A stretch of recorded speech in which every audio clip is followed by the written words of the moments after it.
Alô, lotequeiros de plantão. Vamos para os meus palpites para a Loteca Concurso 1140, que acontecerá neste final de semana. E o primeiro jogo é um grande jogo, um clássico Rio-São Paulo, né? Entre São Paulo e Flamengo.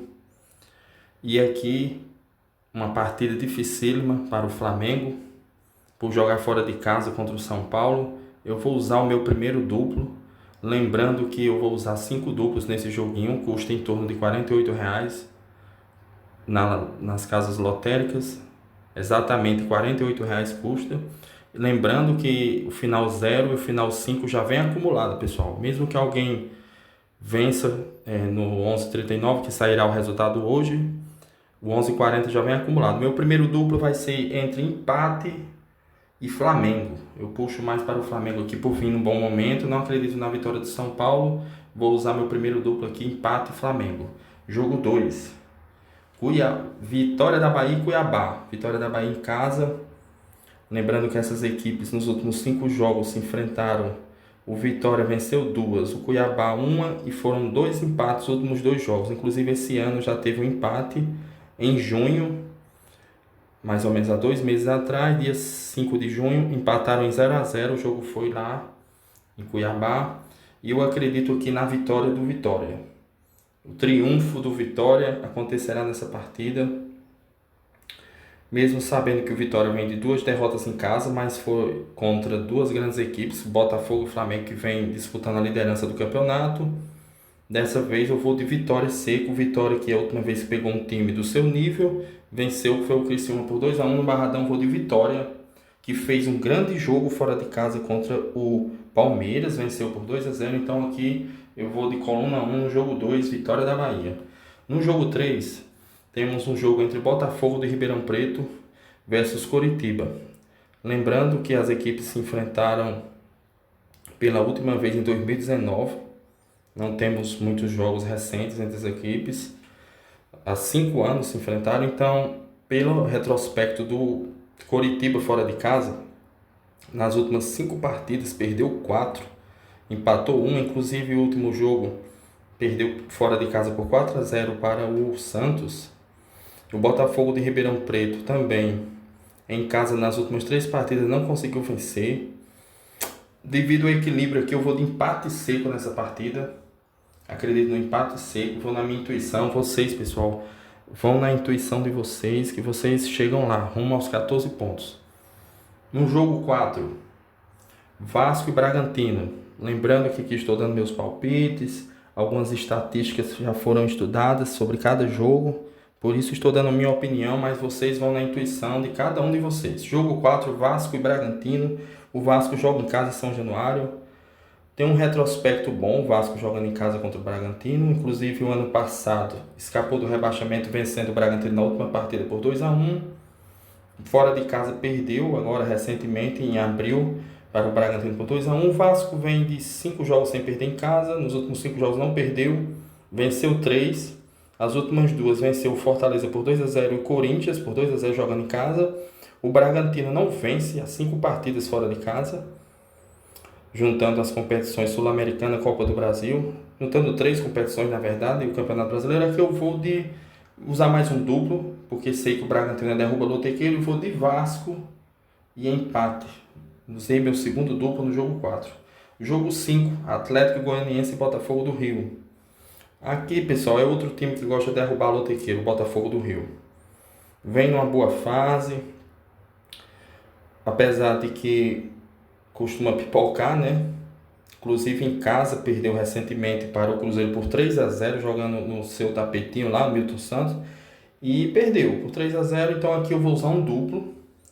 Eu acredito que o Botafogo não perde, vou de empate e Botafogo na coluna 2. Isso aí é o meu palpite para o jogo 5. Jogo 6, Criciúma e Atlético Mineiro.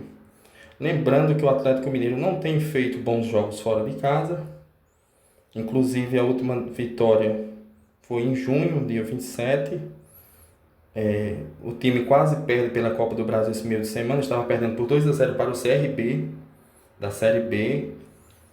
E foi buscar um empate, mas não jogou muito bem. Merecia perder a partida. Aqui eu vou de empate seco, acreditando no equilíbrio dessa partida. Eu vou usar apenas um seco no empate nesse jogo. Jogo 7, Amazonas e Ituano.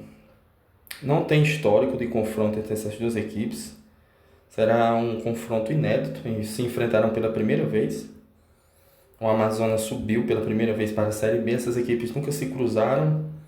Pelo retrospecto aqui das últimas 5 partidas do Amazonas como mandante, perdeu 2, empatou 1 e venceu 2. Há 2 jogos não vence em casa contra o Ituano, que luta para não cair desesperadamente. É o penúltimo colocado na Série B. Fica ali disputando a lanterna junto com o Guarani. Eu vou aqui de Amazonas, seco. Acredito que vai vencer.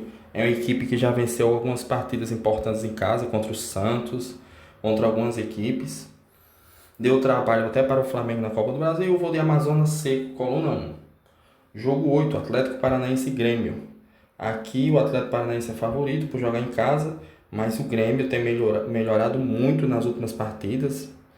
Deu muito trabalho ao Corinthians nas últimas 2 partidas na Arena Corinthians, empatou as 2. Não perde fora de casa nessas últimas 2 partidas, mas também não vence. Nos últimos 5 jogos não venceu nenhuma partida fora de casa. Então aqui eu vou de empate seco também, acreditando no equilíbrio. O Atlético Paranaense também não vem tão bem em casa. Venceu 3 últimas partidas. E para precaver, pessoal, aqui analisando melhor como o Atlético Paranaense deu uma melhorada, né? Porque ele vinha mal em casa, ele venceu as últimas 3. Eu vou de Atlético Paranaense empate. Para prevenir aqui eu vou usar mais um duplo, meu quarto duplo, em Atlético Paranaense empate. Na minha intuição no momento me diz que o Atlético pode vencer essa partida. No jogo 9, Corinthians e Juventude. O Corinthians tem a obrigação de vencer essa partida por jogar em casa contra um Juventude que fora de casa não tem conseguido bons resultados. Eu vou acreditar aqui na vitória do Corinthians, mesmo sabendo que o Corinthians não vem tão bem, mas o Juventude dificilmente consegue vencer em casa. Pelo Campeonato Brasileiro, as últimas 4 partidas perdeu. Então eu vou de Corinthians na coluna 1, no jogo 9. Jogo 10, Fluminense e Bahia. Aqui é um jogo difícil para o Fluminense, mesmo jogando em casa, contra um Bahia forte, que empatou nesse meio de semana pela Copa do Brasil com o Botafogo, que é vice-líder do Campeonato Brasileiro. E aqui eu vou usar meu último duplo e vou de Fluminense e empate nessa partida. O Fluminense melhorou bastante. No Campeonato Brasileiro venceu os últimos 3 jogos, apesar de que ontem houve um tropeço pela Copa do Brasil, sem o seu zagueiro Thiago Silva. O sistema defensivo não foi bem e perdeu ontem por 3-2 pela Copa do Brasil para a Juventude. E sabendo que o Bahia está forte, vou de Fluminense e empate. Jogo 11, Ponte Preta e Avaí. Aqui é um jogo dificílimo, apesar de que a Ponte Preta para mim é favorita e é nela que eu vou. Nos últimos 5 jogos venceu suas partidas, venceu o CRB 4-2, venceu o Novo Horizontino por 2-1, venceu o Ceará por 3-1, venceu o Mirassol por 4-2 e venceu o Vila Nova por 2-0. Ou seja, adversários importantes pela briga, pelo acesso, e ele venceu todas essas 5 partidas contra um Avaí que não vence fora de casa 4 jogos. Então, analisando esses jogos, eu vou, nas estatísticas apontam para a vitória da Ponte Preta e é nela que eu vou, na macaca. Jogo 12, Inter Porto Alegrense, do Rio Grande do Sul contra Palmeiras. O Palmeiras não vem bem nos últimos jogos. Os últimos 5 jogos fora de casa perdeu 4, empatou apenas 1 contra o Grêmio, quase perde também. Contra o Inter, que não vem muito bem também. Não vence em casa 4 jogos. E aqui eu vou no empate seco, pessoal. Acreditando no equilíbrio dessa partida, por o Inter jogar em casa, o Palmeiras também é duro de perder, mesmo não estando jogando tão bem. Mas eu acho que vai ser empate e vou de empate nessa partida. Jogo 13, Novo Horizontino e Goiás. Não temos confrontos, histórico de confrontos entre essas duas equipes. O Novo Horizontino venceu seu último jogo em casa por 1-0 a Chapecoense, mas antes desse jogo empatou 3 em casa, contra um Goiás que nos últimos 5 jogos perdeu 4 fora, venceu apenas o Guarani por 3-2. Aqui também, pessoal, eu vou de empate seco, acreditando aqui no equilíbrio da partida, porque o Goiás não pode mais sonhar em perder nenhuma partida, sabendo que o Novo Horizontino empata muito em casa também. Eu vou de empate seco nessa partida aqui. Jogo 14, Operário, que é o time que o mascote é o Fantasma conhecido, versus o Operário aqui do Paraná, viu? Lembrando que é o Operário do Paraná versus CRB de Alagoas. Nos últimos 5 jogos fora de casa, o CRB não venceu ninguém. Em casa é melhor o CRB, mas fora não tem se dado bem. Então aqui, sabendo do retrospecto, eu vou de Operário, que vem muito bem na Série B, contra um CRB que não vai bem fora de casa. Então vou de Operário Seco no jogo 14. Lembrando, pessoal, que só ganha quem joga. Não vamos desistir e vamos rumo aos 14 pontos. Não desistam, pessoal. Um dia chegaremos lá.